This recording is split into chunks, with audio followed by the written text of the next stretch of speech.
বিনিময়ে কাজ দিয়ে দেওয়া, কাজ না দিলে ইডিসি দিয়ে ইনকাম ট্যাক্স রেট করে, এই যে ধামাচাপা দেওয়ার জন্য, মানুষের দৃষ্টিটাকে অন্যত্র ঘুরিয়ে দেওয়ার জন্য ব্যক্তিদের মধ্যে একটা কোনো চ্যানেলে এই নিয়ে আলোচনা নেই, শুধু অরবিন্দ কেজরিওয়াল। কারণ সর্ববৃহৎ যদি কোন স্ক্যাম হয়ে থাকে, এই সমস্ত ঘটনা ভারতীয় জনতা পার্টির জামানায় হয়েছে। যখন সুন্দর ইলেকশন কমিশনের ওয়েবসাইটে যখন এগুলো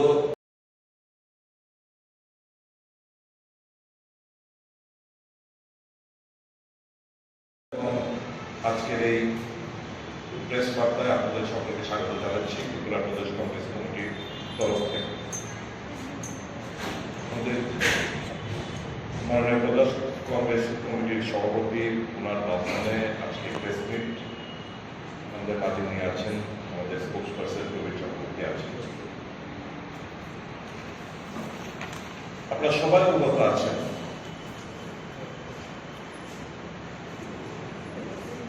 ভারতীয় জনতা পার্টি তারা নির্বাচনে পরাজয় হতে চলছে, এটা আজ করতে পেরে সমস্ত ধরনের অগণতান্ত্রিক পদ্ধতি ওনারা অবলম্বন করে চলছে। সমস্ত নৈতিকতা বিসর্জন দিয়ে গণতন্ত্রকে কবর দেওয়ার জন্য তাদের পোষ্যপুত্র কিছু সংস্থা তাদেরকে অপব্যবহার করে চলছে। মাস দুয়েক আগে 2017-18 অর্থ বছরে একটা নোটিশ পান ইনকাম ট্যাক্সের তরফ থেকে।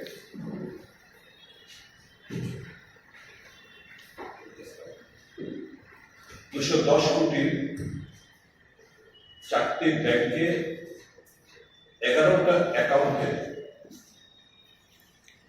210 কোটির লেন মার্ক করে একটা চিঠি দেওয়া হয়।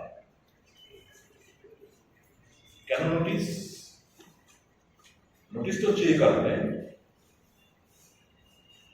মোট 199 কোটি টাকা, যেটা যুব কংগ্রেসের টাকা, ক্রাউড ফান্ডিং এর টাকা, আম জনসাধারণের টাকা, আমাদের তরফ থেকে বিভিন্ন এমপি এমএলএরা সভ্যবোধের টাকা, এই 199 কোটি টাকার মধ্যে কয়েকজন এমপি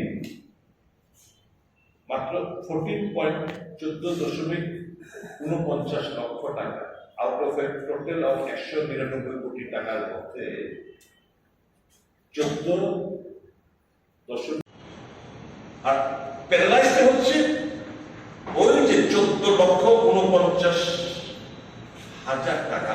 এই সমস্ত আমাদের এমপিরা দিল্লিতে থাকা যখন আমাদেরকে বলা হলো যে চাঁদা দাও, আমরা তো এখান থেকে আমরা ধরুন আমরা ব্যাংক ট্রান্সফার করে যা দিল্লিতে ছিল, এসে ক্যাশ দিয়ে গেছে। 199 কোটির মধ্যে মাত্র 14,49,000 টাকা ক্যাশ দেওয়াতে আজকে এত বড় একটা ইলেকশনের প্রাক মুহূর্তে কংগ্রেসের ব্যাংক অ্যাকাউন্ট সিজ করে আজকে আমাদেরকে একটা কোণঠাসা অবস্থায় আমাদের ফেলে দেওয়ার একটা চক্রান্ত করা হচ্ছে। চমৎকার কাছে আজকে আমাদের একটা বিচার আপনারাই করবেন। আমাদের যিনি প্রার্থী পরের তরফ থেকে বলা হবে কোনো টাকা পয়সা দিয়ে হেল্প করা হবে না। আমি ত্রিপুরার আপামর জনসাধারণের কাছে, ইনক্লুডিং আপনাদের যারা প্রেসের বন্ধুরা এখানে আছেন, যে আহ্বানটা করব, আপনাদের সাধ্য মতো আপনারাও আপনাদের সাধ্য মতো যাতে আমি ইলেকশনটা লড়াই করতে পারি, অর্থের জন্য যেন আমাদের হার স্বীকার না করতে, মানুষের যে ভারতীয় জনতা পার্টির বিরুদ্ধে যে আক্রোশ, সেটা যাতে আমরা ভোটবাক্সে নিয়ে যেতে পারি। বন্ধুদের কাছে, আমার ইলেকট্রনিক্স ফ্রেন্ড, প্রেস মিডিয়ার ফ্রেন্ড, আমার কংগ্রেস কর্মী ভাই বন্ধুরা, দাদা মায়েরা, কাছে যারা ব্যবসায়ী, কর্মচারী, শ্রমিক, মেহনতি মানুষ, খেটে খাওয়া মানুষ, তাদের সকলের কাছে আবেদন করছি, যে টাকা দেবে সেটা দিয়ে আমরা নির্বাচন আমরা চাইতে হবে। আমাদের একটা ব্যাংক অ্যাকাউন্টে বিল এখন টাকা নেই।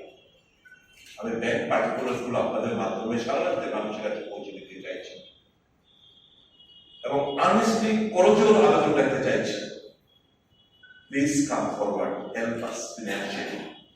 আমরা যাতে আপনাদের যে ভেতরের যে আগ্রহটা সেটাকে আমরা প্রকাশের সাথে নিয়ে যেতে চাইছি, প্লিজ হেল্প জেনারেস।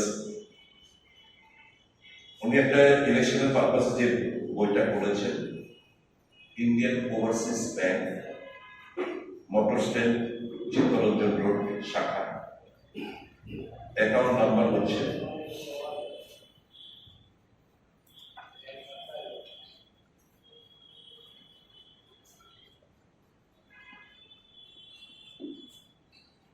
10800100014724।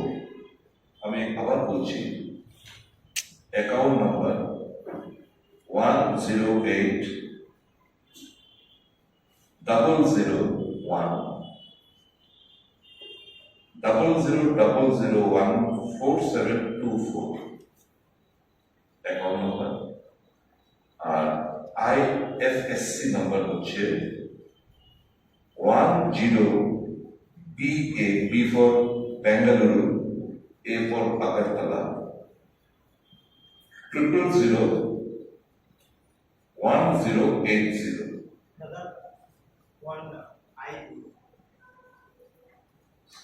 এটা কি I? Indian overseas. Okay, I, sorry, আমি আবার বলছি, তাহলে IFSC কোড আমি এবার বলছি নতুন ভাবে। I for India, O for Orange, B for Bangalore, A for Agartala, 000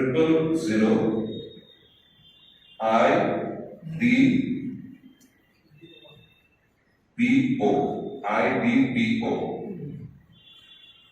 IFSC India, I for India, O for Orange, B for Bengal, A for Agartala, 000 I. Are you sure? আচ্ছা, 1080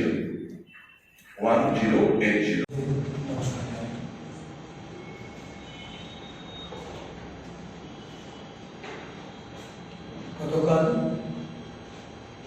সর্বভারতীয় কংগ্রেস সভাপতি সহ শ্রীমতী সোনিয়া গান্ধী, আমাদের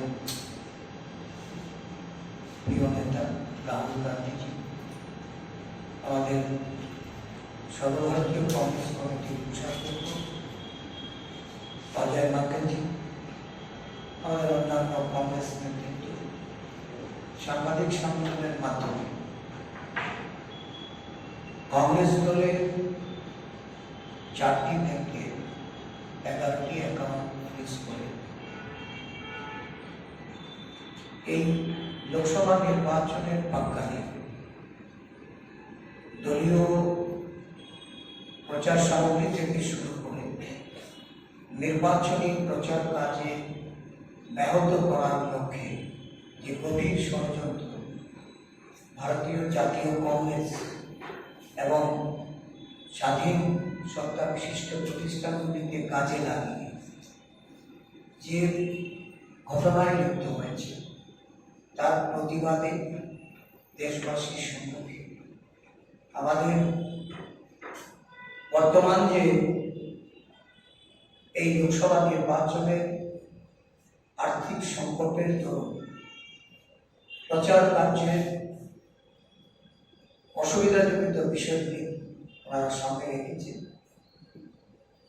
জনগণের দৃষ্টি আকর্ষণ করে এই ঘটনা থেকে রেহাই দেওয়ার জন্য এবং আমাদের এই ফ্রোজেন অ্যাকাউন্টগুলিকে অবিলম্বে এটা খুলে দেওয়ার জন্য একটা বিরোধী দল হিসাবে নির্বাচনী প্রতিদ্বন্দ্বিতায় সঠিক অর্থে যেন আমরা আমাদের প্রচারে, আমাদের প্রচারপত্র, আমাদের ফ্ল্যাগ, ফেসবুক থেকে শুরু করে বিভিন্ন নেতৃত্বের মুভমেন্ট, বিভিন্ন যোগাযোগ ব্যবস্থার দরুন যে অর্থের প্রয়োজনীয়তা সেগুলিকে জানিয়ে দেশের সব অংশের মানুষের কাছে, বিভিন্ন গণতান্ত্রিক প্রতিষ্ঠানগুলির কাছে, বিশেষ করে ইলেকশন কমিশন অফ ইন্ডিয়া তাদের দৃষ্টি আকর্ষণ করে আমরা এই নির্বাচনী প্রচার যেন সঠিকভাবে করতে পারি এবং এই নির্বাচনের প্রতিদ্বন্দ্বিতার মাধ্যমে গণতন্ত্র যাতে রক্ষা পায়, গণতান্ত্রিক ধ্যান ধারণা এটা যেন কোনোভাবে বিরক্তি না করতে, এর জন্য আবেদন করছি। আজকে সারা দেশে, রাজ্যে রাজ্যে প্রদেশ কংগ্রেসের পক্ষ থেকে দেশবাসীর কাছে এই আবেদন, আমাদের রাজ্যের জনগণের কাছে, গণদেবতাদের কাছে আমাদের আবেদন। আমরা অর্থনৈতিক সংকটে ভুগছি, এর থেকে উত্তরণের জন্য জনগণের আমরা সাহায্য প্রার্থনা করছি। সাথে সাথে এই স্বৈরাচারী যে মনোভাব নিয়ে একটা সরকার ক্ষমতাসীন হওয়ার পর সারা দেশব্যাপী যে অগণতান্ত্রিক, অসাংবিধানিক, অনৈতিক কাজে লিপ্ত হয়েছে তার প্রতিবাদ স্বরূপ জনগণকে এগিয়ে আসার জন্য, সহযোগিতা করার জন্য আমরা আহ্বান জানাচ্ছি। অত্যন্ত নিন্দাজনক একটা নির্বাচন ঘোষণা হওয়ার পর ইন্ডিয়া জোটের সমর্থক, ইন্ডিয়া জোটে যারা জোটবদ্ধ একটা রাজনৈতিক দল আম আদমি পার্টি, তার দিল্লি সরকারের মুখ্যমন্ত্রী আম আদমির যে সুপ্রিম, গতকাল রাত্রে তাকে গ্রেপ্তার করা হয়েছে। তার আগে ঝাড়খণ্ডের মুখ্যমন্ত্রী, যাকে যে সমস্ত দেশের স্বাধীন সংস্থা ছিল তাদের উপর বল প্রয়োগের মাধ্যমে হস্তক্ষেপ, সেখানে সরকার ভাঙার চক্রান্ত যখন সফল হয় তখন পদত্যাগ ঘটিয়ে সেই রাজ্যের মুখ্যমন্ত্রীকেও তদ্রুপ জেলে পুরে দেওয়া হয়েছে। একটার পর একটা অনৈতিক কাজে এই দেশের সরকার বা শাসক দল তারা লিপ্ত হয়ে যাচ্ছে। দেশের জনগণের কাছে আজকে দিনের আলোর মতো পরিষ্কার এই ধারণা আজকে তারাই জন্ম